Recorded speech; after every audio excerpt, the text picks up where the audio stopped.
chiseling a magnificent sculpture from some of the hardest, oldest rock in North America.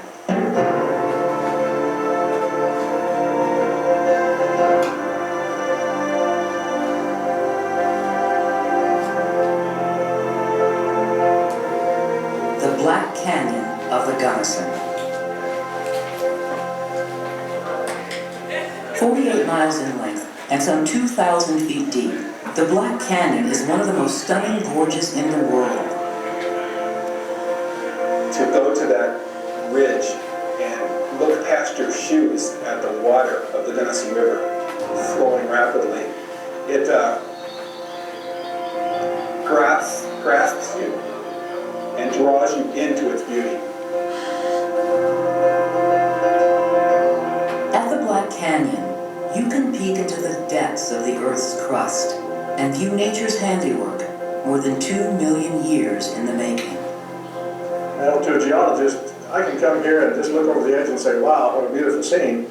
But then the longer I sit there, the more I start looking at the cracks in the rock and the layers in this old ancient schist and try to picture some of the things that have taken place here. 60 million years ago, a 65-mile piece of extremely hard rock called the Gunnison Uplift was forced upward towards the Earth's surface. Volcanic eruptions from the West Elk Mountains to the north and San Juan Mountains to the south covered the uplift with volcanic ash and rock. Then the ancient Gunnison River began flowing into the valley between these mountain ranges and above the covered uplift, easily carving through the soft volcanic rock. Once the river hit the hard rock of the Gunnison Uplift, it became trapped, unable to alter its course. In a battle between water and rock, water inevitably prevails. The Gunnison River began relentlessly carving through billion-year-old metamorphic and crystalline rock. At a painfully slow rate, an inch per century, the Gunnison cut through the hard rock, creating a unique chasm of spires, islands, and solid stone walls. The Black Canyon remains a work in progress. Each year, the Gunnison painstakingly carves away the equivalent of the width of a human hair. Although well known to Native Americans and fur traders in the 19th century, the first recorded visit to the Black Canyon was made by Captain John Gunnison. In 1853, Gunnison headed a survey team that was looking for a practical railroad route to the Pacific. Upon reaching the fringes of the canyon, Gunnison witnessed the river that would bear his name disappear into the darkness of the gorge. 20 years later, another government survey team, this one led by Ferdinand Hayden, deemed the Black Canyon as inaccessible and impenetrable.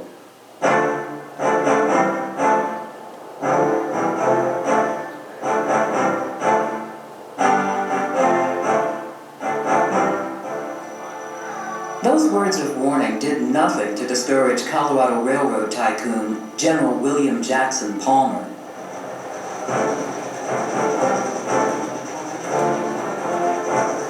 Palmer dreamed of finding a passage for his Denver and Rio Grande Railroad across the Colorado Rockies to Salt Lake City and eventually the Pacific. Palmer's plan? To build a narrow-gauge railroad through the inaccessible and impenetrable Black Canyon. His surveyor said, no, we can't build a railroad through there, and General Palmer was more than a can-do person. He was sort of a will-do person. First, the canyon would have to be surveyed. Their tools, their mules, their themselves lowered over the rim of the canyon with nitroglycerin on their backs. Nitroglycerin. Just on one rock, one tiny pebble. Hit your nitro pack, and your history, you're gone. Period. In 1881, Irish and Italian immigrants began the backbreaking work of building Palmer's Railroad.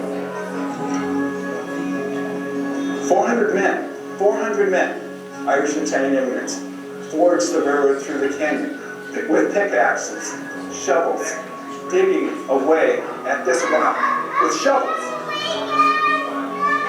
hammering, picking with pickaxes. And it took them about a year and a half. For 15 months, a year and a half.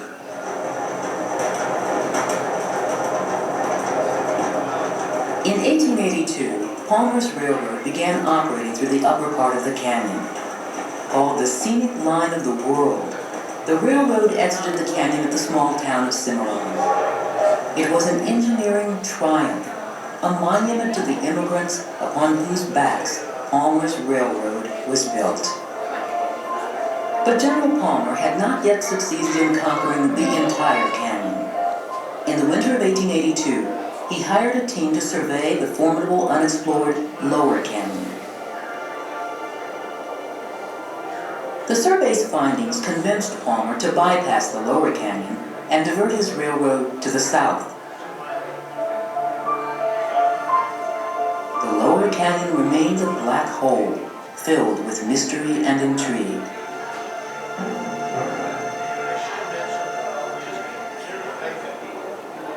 It was sometimes referred to as the land that God forgot.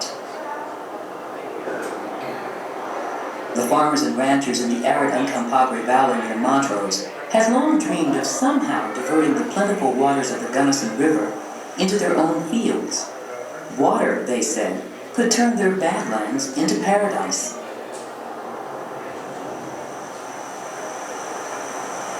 But the only way to get the Gunnison's nourishing waters would be to build a tunnel through the crystalline walls of the Black Canyon.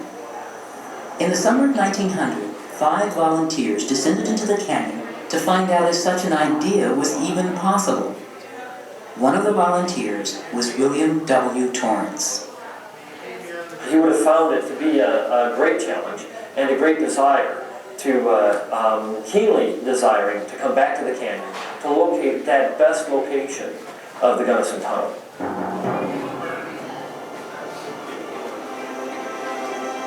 The expedition, organized by John Pelton, included surveying equipment, a month's supply of food, and 2 wooden boats. Torrance and the volunteers called it a great adventure. Others called it suicide. What they encountered was worse than anyone could imagine. On their very first day, one of the boats slammed into a rock and shattered into pieces. Floating down the river, along with splintered pieces of wood, were most of the group's supplies. Still, Torrance and the others forged on, wet, cold, tired, and hungry. They had another problem that was that after day after day after day is something that's going to frazzle your nerves. And that was the constant pounding of the river. The constant roar and a deafening roar that was always in their ears. Always a constant reminder that if you're not careful, the river's going to take you downstream and you might not be seen again by your family or friends. After 3 tortuous weeks, Torrance and the other volunteers were at the brink of exhaustion. To venture any deeper into the gorge would mean certain death. This time, Torrance wrote, the Black Canyon won. With our present equipment, we can go no farther. The Black Canyon is not impenetrable. If I get out of this scrape alive, I shall come back. However, the expedition was far from being a complete failure. Torrance and the others had explored deeper into the Black Canyon than anyone before. Still, the canyon had not been surveyed, and a suitable place for the water diversion tunnel had yet to be found. The next year, 1901, Torrance was hired by Abraham Lincoln Fellows, an engineer from the U.S. Bureau of Reclamation.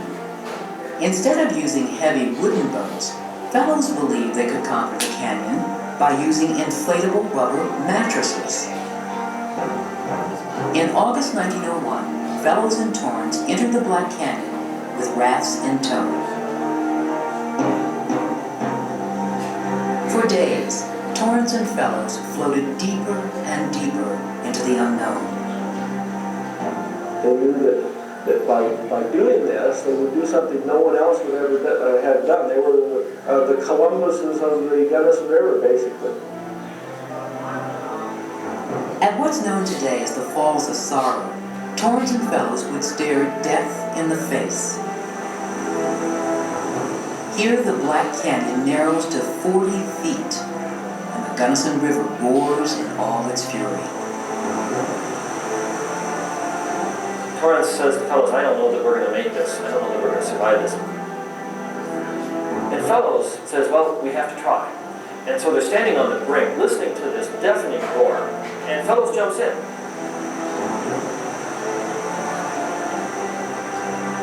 The scariest part about this for Torrance is that he sees Fellows go down, disappear in the foam, and go around the bend. And he doesn't know whether Fellows survives this or not. Torrance has to decide whether or not he's going to turn back. And he decides he's going to jump into the river, float down through the foam, and is washed out on the other side. And there happens to be Fellows.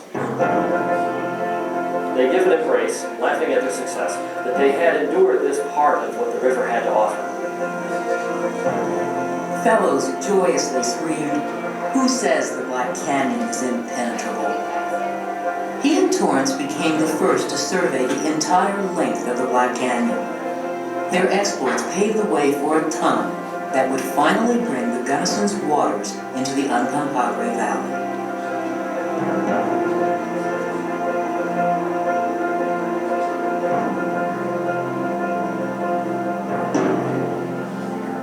In 1905, construction began on the Gunnison Diversion Tunnel.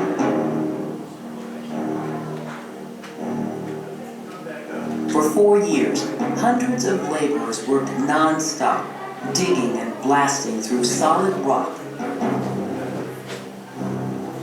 They created a corridor 8 feet high, 10 feet wide, and nearly 6 miles long. On September 23, 1909, President William Taft dedicated the Gunnison Diversion Tunnel. For the first time, water from the Gunnison River drained into the arid Uncompahgre Valley. Alkaline-ridden soil turned into rich humus.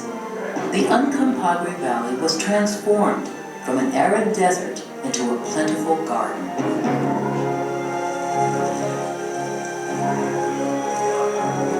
The constancy of the Gunnison River water is still a part of life today, reality for people that live in the Uncompahgre Valley.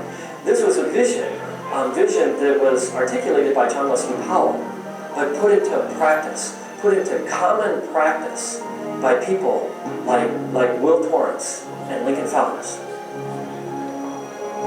By their sheer intestinal fortitude, by their sheer guts, to be able to negotiate through the Black Canyon, with the Gunnison River, to make it reality, to make it possible.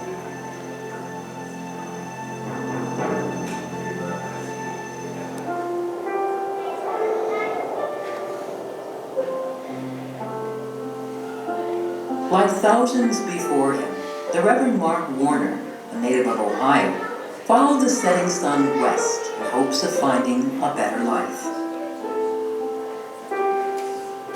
Warner's quest led him to the mountain splendors of Colorado. Well, Dad was very much an avid outdoorsman. So the Black Canyon was a natural as far as he was concerned, because there was everything up there, and he loved it. In 1918, Warner established the United Presbyterian Church of Montrose.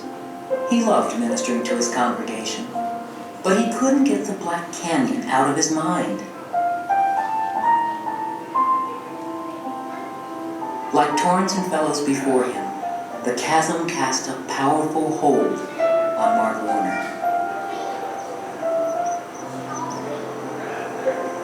He loved sitting on the rocks, watching hawks ride the thermals in the canyon.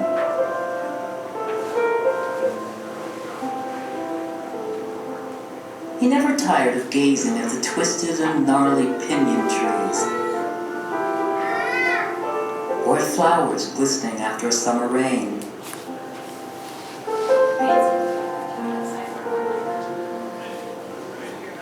He enjoyed watching the early morning saunters of grouse and the late afternoon emergence of mule deer.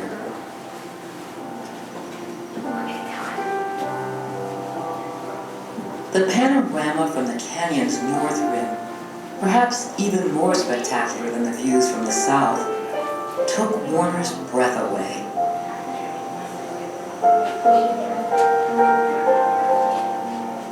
He could sit for hours and watch light and shadows do an ever-changing dance across the canyon.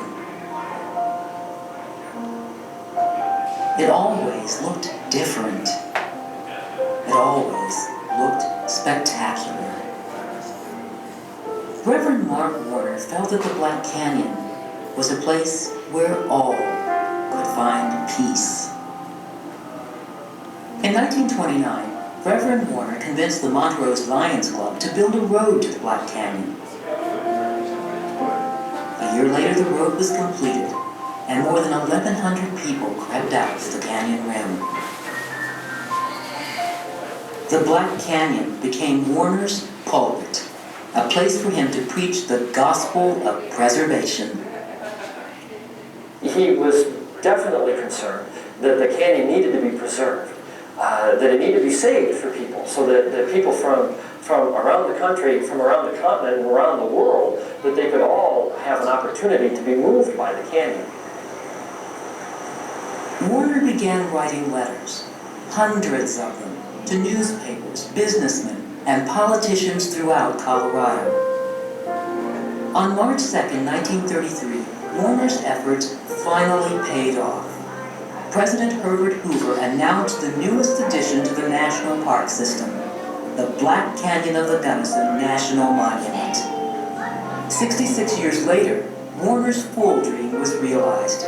In October 1999, the Black Canyon of the Gunnison was established by Congress as a national park. Oh, ain't that beautiful. This is an incredible place.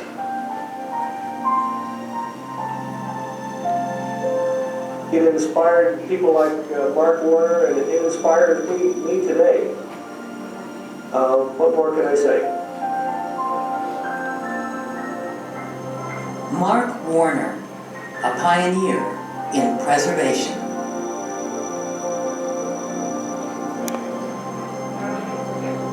He was the glue that held everything together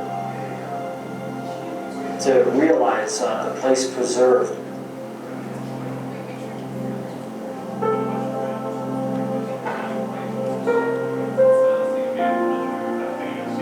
And I would imagine that he would be immensely satisfied that there is this incredible place full of beauty, full of life, that people today can still enjoy and remind themselves of their connection to the natural world.